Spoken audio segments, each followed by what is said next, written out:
Hello students, welcome back to my channel learn by practice. बेटा, last video में मैंने आपको 3.4 का क्वेश्चन नंबर 1 कंप्लीट करवा दिया था और एलिमिनेशन मेथड समझा दिया था कैसे होता है। अब इस वीडियो में मैं आपको स्टेटमेंट वाले क्वेश्चंस करवाऊंगा 3.4 के। क्वेश्चन नंबर 2 से स्टार्ट करते हैं। क्वेश्चन नंबर 2 में फर्स्ट पार्ट है बेटा, if we add 1 to the numerator and subtract 1 from the denominator, a fraction reduce to 1। तो let first of all we let fraction, let the fraction is, आपको पता है fraction क्या होता है बेटा, एक्स अपॉन वाई होता है। ओके, सबसे पहले हम फ्रैक्शन को लेट कर लेंगे। फ्रैक्शन में अब क्या कह रहा है, अकॉर्डिंग टू क्वेश्चन सबसे पहले कह रहा है 1 को ऐड कर दो न्यूमरेटर में, तो 1 को ऐड कर दो न्यूमरेटर में, ठीक है। और उसके बाद क्या कह रहा है, डिनोमिनेटर में 1 माइनस कर दो। तो डिनोमिनेटर में 1 माइनस कर दिया मैंने, तो मुझे फ्रैक्शन क्या मिल जाएगा, 1 मिल जाएगा। मतलब जो फ्रैक्शन रिड्यूस टू 1, तो फ्रैक्शन मुझे मिल जाएगा 1। अगर आप 1 ऐड कर दोगे न्यूमरेटर में, न्यूमरेटर क्या होता है बेटा, ऊपर वाला न्यूमरेटर होता है, नीचे वाला डिनोमिनेटर होता है। और सब्ट्रैक्ट कर दो 1 डिनोमिनेटर में, तो मैंने सब्ट्रैक्ट कर दिया 1 डिनोमिनेटर में, तो फ्रैक्शन क्या हो जाएगा, 1 हो जाएगा, ठीक है। तो 1 अपॉन 1 क्रॉस मल्टीप्लाई कर देंगे तो हमें क्या मिल जाएगा, तो ये मुझे इक्वेशन मिल जाएगी x minus y minus 1 minus 1 x minus y equal to minus 2। This is equation first. तो बेटा मुझे इक्वेशन फर्स्ट मिल गई।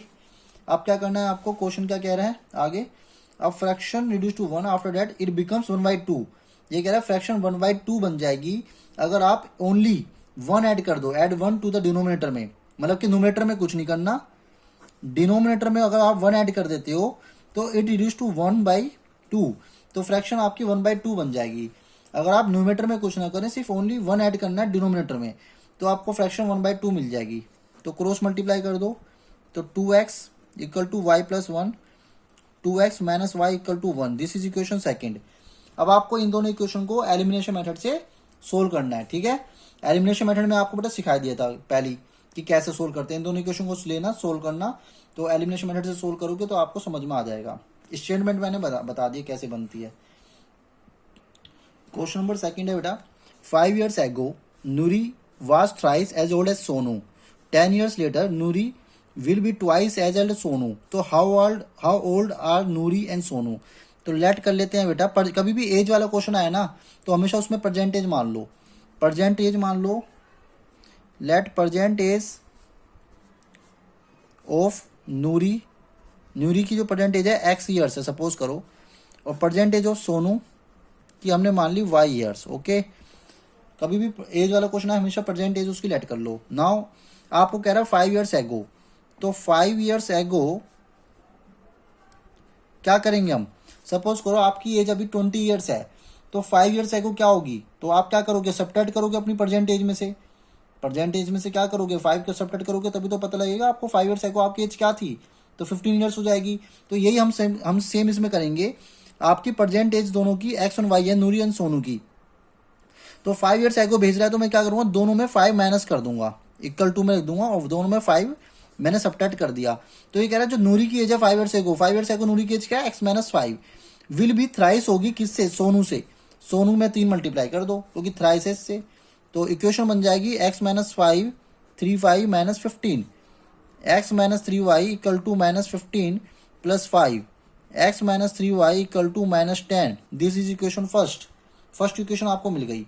अब आगे कह रहा है 10 years लेटर, 10 years लेटर, तो हम क्या कर देंगे, 10 years लेटर कर देंगे, 10 years लेटर। 10 years लेटर में क्या हो जाएगा, दोनों की एज में 10 प्लस हो जाएगा, ये नूरी की एज हो जाएगी 10 years बाद, और ये सोनू की एज हो जाएगी 10 years बाद। तो नूरी की एज सोनू से क्या है, ट्वाइस है, लिखा हुआ है बेटा यहाँ पे twice, Noori will be twice as old Sonu, twice मतलब 2 times। तो हम क्या करेंगे, सोनू की एज में 2 times कर देंगे, क्योंकि सोनू से ट्वाइस है ना, 2y प्लस 20, तो x minus 2y equal to 20 minus 10, x minus 2y equal to 10। This is equation second. तो आपको बेटा फर्स्ट इक्वेशन मिल गई, सेकंड इक्वेशन मिल गई, इन दोनों को एलिमिनेशन मेथड से सोल्व करना। आफ्टर सोल्विंग दिस इक्वेशन आपको क्या मिल जाएगा, परसेंटेज मिल जाएगी नूरी की एंड सोनू की, वही हमें फाइंड करना था, ठीक है। इक्वेशंस कंप्लीट हो चुकी है। देखिए बेटा थर्ड क्वेश्चन है, the sum of digits of a two digit number is 9, also 9 time this number is twice the number obtained by reversing the order of digits. तो फाइंड द नंबर, आपको number find करना है। क्या number? Two digit number. किस number की बात हो रही है बेटा? टू डिजिट नंबर की। तो लेट कर लेते हैं two digit number be 10x plus y. अब आप सोचोगे sir two digit number 10x plus y की फॉर्म में क्यों माना है? आपको एक एग्जांपल से समझा देता हूँ बेटा। सपोज करो 27 एक टू डिजिट नंबर है। टू डिजिट नंबर 10 से लेके 10 से स्टार्ट होके कहाँ तक जाते हैं? 99 तक जाते हैं। तो 100 होता है थ्री डिजिट नंबर। तो टू डिजिट नंबर मान लो मैंने कोई भी नंबर ले लिया 27। अब मैं इस नंबर को किस फॉर्म में लिख सकता हूँ? 10 इंटू टू प्लस 7 इस फॉर्म में लिखा जाएगा। 10 इंटू टू प्लस 7। अब एक और नंबर लेके देख लें, 95 ले लो two digit number. 10 into 9 plus 5। देखो 10 इंटू टू 220, 20 में 7 जोड़ोगे 27 आएगा। 10 इंटू 9 90, 90 में प्लस 5 जोड़ोगे तो 95 आएगा। तो 95 बेटा है जैसे मान लो, तो उनको 10 इंटू 9 प्लस 5 ले सकता हूँ। देखो अब सारे टू डिजिट नंबर इसी फॉर्म में लिखे जा रहे हैं। 10 इंटू इसको आप मान लो x, क्योंकि 10th डिजिट है, ये यूनिट डिजिट है। तो मैंने ये माना है x is the 10th digit and y is the unit digit. ठीक है, जो 10 के साथ आएगी वो 10th डिजिट और जो अकेली है वो y यूनिट डिजिट हो गया। तो टू डिजिट नंबर हमेशा इसी फॉर्म में लिखे जाते हैं 10x प्लस वाई। जैसे मान लो आपसे बोलता थ्री डिजिट नंबर की बात होती तो हम क्या लिखते हैं? थ्री डिजिट नंबर मान लो 257 है, ये थ्री डिजिट नंबर, तो हम इसको लिखते हैं 100x प्लस वाई की फॉर्म में। जैसे कि 100 इंटू टू प्लस 57 इस फॉर्म में हम लिखते हैं इसको। सपोज करो तो थ्री डिजिट नंबर इस फॉर्म में लिखे जाते हैं 100x प्लस वाई, और टू डिजिट नंबर इस फॉर्म में लिखे जाते हैं 10x प्लस वाई की फॉर्म में। बट अभी हमारे पास थ्री डिजिट नंबर के बारे में हम डिस्कस नहीं करना, हमें सिर्फ टू डिजिट नंबर के बारे में बात हो रही है। तो आप समझ गए होंगे कि टू डिजिट नंबर हम क्यों मानते हैं, 10x प्लस वाई की फॉर्म में ही क्यों मानते हैं। अब आगे करते हैं क्वेश्चन की बात। अब इसमें जो डिजिट्स हैं वो क्या होंगी? 10 तो एक वो हो गया, डिजिट्स क्या हो गई? 2 और 7। ऐसे इसमें डिजिट क्या हो गई? 9 और 5। देखो 95 और 2 और 7 ये डिजिट है। ऐसे डिजिट इसमें क्या होंगी? x और y होंगी। तो अब बोल रहा है सम ऑफ डिजिट्स, डिजिट्स का सम इज 9 है। तो डिजिट्स क्या है? x और y, इन दोनों का जो सम है वो 9 है। तो दिस इज इक्वेशन फर्स्ट। ये तो होगा इक्वेशन फर्स्ट। जो डिजिट्स हैं two digit number, two digit number तो आपका 10x प्लस वाई है, मगर जो इसमें डिजिट्स हैं x और y, इन दोनों का सम है 9। अब आल्सो 9 टाइम्स दिस नंबर। अब नंबर क्या था? ये, इसमें 9 टाइम करो। ठीक है भाई, 9 टाइम कर देते हैं। 9 time this number is twice the number obtained by reversing the order of digits. ये कह रहा है is twice the number obtained. अब ट्वाइस करो किसका? नंबर ऑब्टेन्ड, जो नंबर ऑब्टेन हुआ है बाय रिवर्सिंग द डिजिट्स। जब हम किसी डिजिट को रिवर्स करते हैं, जैसे 95 है, अगर इसको मैं 59 लिखूं तो ऐसे ये 10x प्लस वाई है, तो इसको मुझे रिवर्स करना होगा तो y पहले आ जाएगा और x पीछे चला जाएगा, तो नंबर हो जाएगा रिवर्स। तो इसमें जो नंबर ऑब्टेन हुआ है उसका ट्वाइस। तो ये कह रहा है सेकंड इक्वेशन। तो 9 को मल्टीप्लाई करो इसमें बेटा, 90x 9y 20y plus 2x, 90x minus 2x 20y minus 9y। Clear है बात? अब इसके बाद हो जाएगा बेटे 88x equal to 11y, 88x upon 11 equal to y, 11 8 जा 88, y इक्वल टू 8x। ठीक है, this is equation second. Now from equation first and second put the value of y in equation first.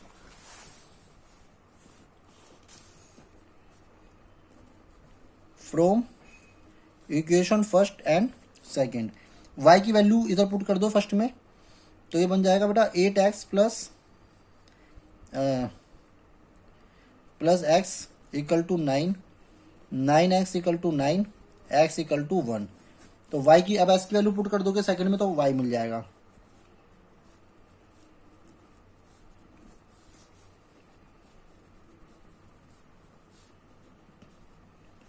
तो बेटा to digit number आ गया, आपको digits तो मिल गई 8 और 1। तो टू डिजिट नंबर क्या मिल जाएगा? आपको टू डिजिट नंबर निकालना है। हमने टू डिजिट नंबर लेट किया हुआ था 10x plus y, 10 into 1 plus y equal to 8 था। 10 इंटू 1 10 प्लस 8 18। तो टू डिजिट नंबर आ गया बेटा 18। ठीक है, इस तरीके से इस क्वेश्चन को करना है। देखिए बेटा फोर्थ पार्ट है, Meenu went to a bank गई टू विदड्रॉ ₹2000 निकालने। शी आज the cashier to give her 50 rupees notes and 100 rupees notes निकालने के लिए उसने गए। उसने कहा कैशियर को भाई मुझे सिर्फ 50 और 100 रुपए के नोट चाहिए, इसके अलावा कोई मुझे नोट नहीं चाहिए। तो मीना को टोटल मिले 25 नोट, मतलब 50 रुपए के नोट और 100 रुपए के नोट दोनों मिला के उसको 25 नोट मिले total. Find how many notes of the 50 rupees 100 rupees. तो आपको यही बताना है कि 50 रुपीज से कितने थे और 100 रुपीज से कितने थे। तो लेट कर लो,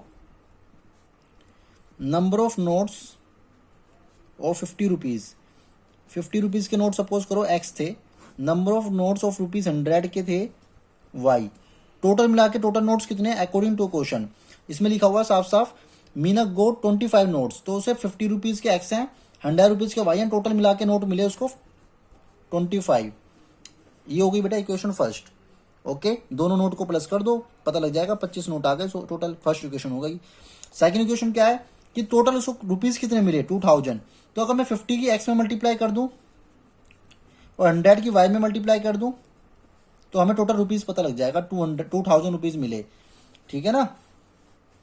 तो अब डिवाइड कर दो इस इक्वेशन को पूरे 50 डिवाइड बाय, थोड़ा सिंप्लीफाई कर दूंगा इस इक्वेशन को, डिवाइड बाय 50। इस पूरी इक्वेशन को 50 से डिवाइड कर दो तो आपको इक्वेशन सिंप्लीफाई हो जाएगी, x प्लस 2y एंड 0 0 54 जा। तो दिस इज इक्वेशन सेकेंड, 40 आएगा, सॉरी 40।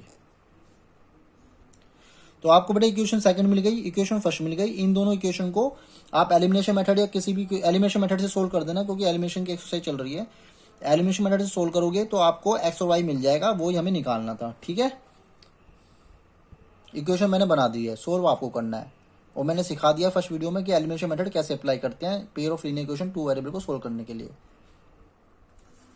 क्वेश्चन में बेटा नेक्स्ट क्वेश्चन है, a lending library has a fix charge for 3 days. उन्होंने कहा कि एक लाइब्रेरी है वो 3 डेज के लिए फिक्स चार्ज कर देती है। शुरू के 3 दिन अगर आप लाइब्रेरी से बुक लेते हो तो उसको एक फिक्स चार्ज देना पड़ेगा, चाहे आप 3 दिन के, चाहे आप 2 दिन में दे दो, चाहे 1 दिन में दे दो, मगर 3 दिन का फिक्स चार्ज है स्टार्टिंग के। आपको मान लो 50 रुपीज़ है तो 50 रुपीज़ देने पड़ेंगे, चाहे आप लेके 1 दिन बाद ही उसको वापसी कर दो।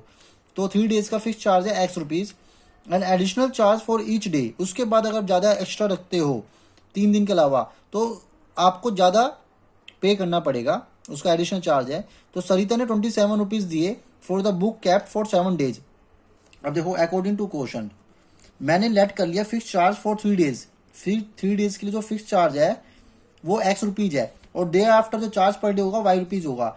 तो सरिता ने कितने दिन बुक रखी, 7 डेज के लिए रखी। तो 7 डेज में 3 दिन के लिए कितने दिन, 3 दिन के लिए उसने चार्ज दिया x रुपीज़, बचे 4 डेज। 4 डेज के लिए चार्ज देना पड़ेगा y रुपीज़, तो 4 इंटू वाई, टोटल रुपीज़ देना पड़ा उसको 27 रुपीज़, टोटल रुपीज़ 27। इक्वेशन बन गई बेटा फर्स्ट। अब नेक्स्ट कह रहा है while the sushi paid 21 rupees for the book for 5 days. 5 days के लिए सुशी को देना पड़ा 21, तो एक्स तो देना पड़ेगा 3 दिन के लिए, बचे 2 दिन, 2 दिन के लिए उसको y रुपीज़ देने पड़ेंगे, तो टोटल चार्ज देना पड़ा उसको 21 रुपीज़। तो इक्वेशन सेकंड। तो इन दोनों, ये दोनों इक्वेशन बेटा आपकी बन चुकी है। इन दोनों इक्वेशन को आप सोल्व करना एलिमिनेशन मेथड से, आपको x और y की वैल्यू पता लग जाएगी। फिक्स चार्ज 3 डेज के लिए और चार्ज पर डे आपको मिल जाएगा। ठीक है, और बाकी 3.4 एक्सरसाइज बेटा कंप्लीट हो चुकी है। इसके एग्जांपल्स रह रहे हैं। इसमें एग्जांपल में जैसे मैंने आपको एक 2 डिजिट नंबर वाला क्वेश्चन करवाया था, एग्जांपल में भी एक 2 डिजिट नंबर वाला क्वेश्चन है वो करवाऊंगा। तो 2-3 एग्जांपल है, नेक्स्ट वीडियो में इसके एग्जांपल की लेके आऊंगा। ठीक है, ओके।